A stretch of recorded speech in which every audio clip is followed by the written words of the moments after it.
Hello बच्चों, welcome to गणितंक।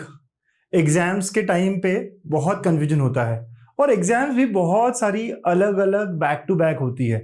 जैसे JEE mains है, एमएसटी सीईटी है, बोर्ड्स की भी एग्जाम देनी है, एनडीए भी देनी है, बिटसैट भी देनी है। बहुत सारी एग्जाम्स है जो हम सबको अटेम्प्ट करना है और यहाँ पर बच्चों की कंफ्यूजन बहुत बढ़ जाते हैं। फोकस किस पे करूँ? अगली एग्जाम जेई मेंस है उसके तरफ करूँ, या उसके बाद बोर्ड्स है उस पर ध्यान दूं, या उसके बाद सीईटी है उस पर ध्यान दूं? तो बहुत बड़ा कंफ्यूजन है। इसके बारे में मैं आज बात करने वाला हूं। इस वीडियो को आखिर तक अच्छे से देखना और अपने सारे फ्रेंड्स के साथ शेयर करना और लाइक भी जरूर करिएगा। आपका प्यार मिलता है तो मुझे पता चलता है कि यार ऐसे वीडियोस आपको और चाहिए। ठीक है, तो चलिए, सबसे पहले मुझे लगता है सेट प्रायोरिटी। आपकी प्रायोरिटी बहुत क्लियर होनी चाहिए कि आप कौन सी एग्जाम को टारगेट करना चाह रहे हो। क्या आपका प्रायोरिटी जेई मेंस है? क्या आपका प्रायोरिटी एमएसटी सीईटी है? क्या आपका प्रायोरिटी बोर्ड्स है? मतलब आप आगे क्या करना चाहते हो उसके ऊपर आपका आंसर रहेगा कि क्या आपकी स्ट्रेटेजी, क्या आपके स्टेप्स होने चाहिए। आपको कॉलेज जेई मेंस के थ्रू मिलने वाला है? क्या मैंने अभी तक जेई मेंस की बहुत तैयारी करी और बस जेई मेंस में अच्छा करना चाहता हूं, उसके बाद बाकी सब देख लूंगा? या आप सोचते हो कि नहीं, मैं एमएसटी सीईटी के थ्रू कॉलेज लेना चाहता हूं? तो आपको प्रायोरिटी खुद की बहुत क्लैरिटी के साथ यहां आंसर करना होगा। ठीक है, और अगर चलिए वन बाय वन, अगर आपकी प्रायोरिटी जेई मेंस है तो फिर आपको क्या करना चाहिए? अगर आप जेई के स्टूडेंट हो, आपने 1.5-2 साल जेई की तैयारी करी और एक्सपेक्ट कर रहे हो कि यहीं से कॉलेज मिलेगा, तो आपको अब रिवीजन करना चाहिए। राइट, ये जो टाइम है, 2 ही महीना बचा है, जनवरी 15 के बाद एग्जाम्स है आपके। तो यहाँ पे रिवाइज रिवाइज रिवाइज जो भी आपने पढ़ा उसको ग्राइंड करना है, टेस्ट देना है, टेस्ट में गलतियां करनी है, जो गलतियां की वो चेक करना है, एनालाइज करना है। ऐसे करके आप अपने स्कोर्स को इंप्रूव करोगे, है ना। ये इस साइकिल में आपको चलते जाना है। जेई मेंस के बच्चे जो एक्सपेक्ट कर रहे हैं कि हम एनआईटी या आईआईटी या कहीं और एडमिशंस लेंगे थ्रू जेई स्कोर, तो आपको बस यही आपका अप्रोच होना चाहिए बच्चा लोग। और जिन बच्चों का कंसंट्रेशन जेई मेंस पे नहीं है, बस देने वाले, बस दीजिए आंख बंद करके। आपका फोकस अगर एमएसटी सीईटी की तरफ है और सर साथ में बोर्ड्स है, लेकिन बोर्ड्स थोड़ा कम है, एमएसटी सीईटी बड़ा फोकस है क्योंकि मेरे को एडमिशन जो है एमएसटी सीईटी से मिलने वाली है। तो आपको सबसे बड़ा टारगेट है आपका पूरा सिलेबस। आपका पूरा सिलेबस 30 जैन तक, जैन के एंड तक पूरा सिलेबस एक बार हो जाना चाहिए।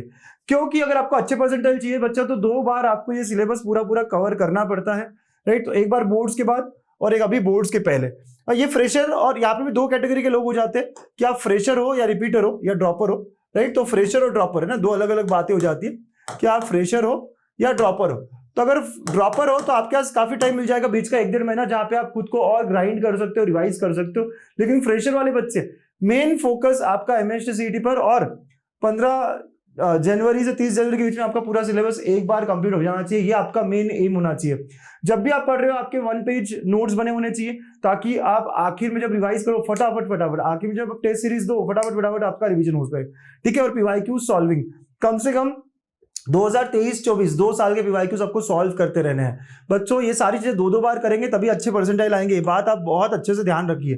और हाँ, आई एम श्योर आप बोर्ड्स भी देने वाले हो, फ्रेशर्स जो है। तो जब भी आप सीईटी का कोई चैप्टर पढ़ते हो, अज्यूम करो कि मैंने आज डिफरेंशिएशन पढ़ा तो सीईटी का, तो साथ साथ में मैं बोर्ड्स की बुक निकालूंगा और वहां के सॉल्व एग्जाम्पल्स कर लूंगा या वहां के कुछ क्वेश्चंस कर लूंगा। राइट, तो बोर्ड्स आपको हैंड इन हैंड करना है। सेम चैप्टर टेक्स्ट बुक से आपको करना है साथ में, बात के लिए नहीं छोड़ना है अभी से, और टिक लगाते चलना है। ठीक है, 3+1 वाला स्ट्रेटेजी होना चाहिए आपका। मतलब 3 घंटा अगर आप सीईटी के लिए पढ़ रहे हो तो 1 घंटा आप बोर्ड्स के लिए पढ़ोगे आज से, ये आपको खुद को कहना है और यही आपका फॉलो होना चाहिए।